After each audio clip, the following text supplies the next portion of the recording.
A long time ago, on a gaming system far away, there used to be good action-based Star Wars games. The Jedi Knight games were not only some of the best uses of the Star Wars license, but also some of the best examples of the genre itself. However, we haven't seen a good action-based Star Wars game in some time, so a lot of people have been looking forward to The Force Unleashed since it was first announced. Surprisingly, one of the strongest reasons for a Star Wars fan to play this game is the story. The game bridges the gap between episodes 3 and 4 and has been made canon by George Lucas himself. Not to give anything away, the tale sets up the general state of the galaxy in A New Hope and expands upon the mythos in interesting ways. It's better than the recent movies to be sure, and Star Wars fans will eat it up.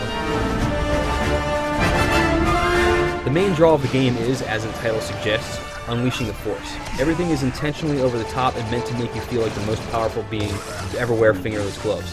You can literally throw TIE fighters at people, toss soldiers right and left like Star Wars action figures, and electrify objects to make them into these crazy lightning grenades. It's pretty awesome to shove a bunch of Wookiees off a wobbly suspended bridge. The game does all of this well, and this is largely thanks to Luxoflux's digital molecular matter and Natural Motion's Euphoria technologies. DMM gives real-world properties to objects. For example, wood is able to realistically bend and break. Although this works well, it does not live up to the initial hype because it is not applied to everything in the game. You can splitter down a giant wooden door with ease, but trying the same move on a thin branch will only make it sway slightly. We know DMM can't be used on everything with current limitations of the consoles, but it does break the immersion and interactivity because some of the things you assume will break won't. The Euphoria stuff does work as promised, and seeing two enemies grab onto each other is always entertaining.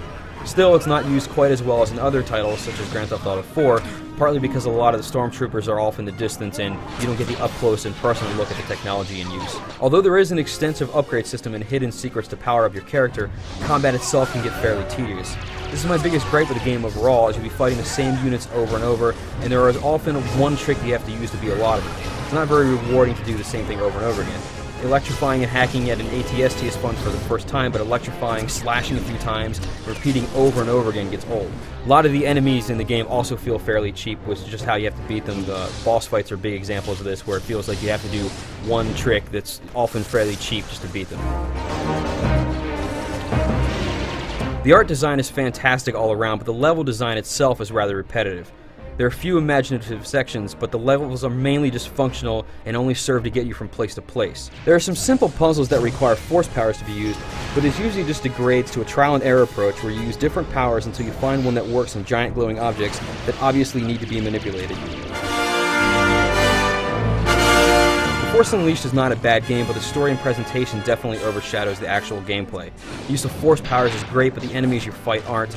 Good concepts are underused overall, so hopefully future installments will refine them. With that said, Star Wars fans will still find a worthwhile experience buried within all of the tedium, if not just for the story, but the ability to wield the Force like never before. For the full written review, Force Leap your way over to IGN.com.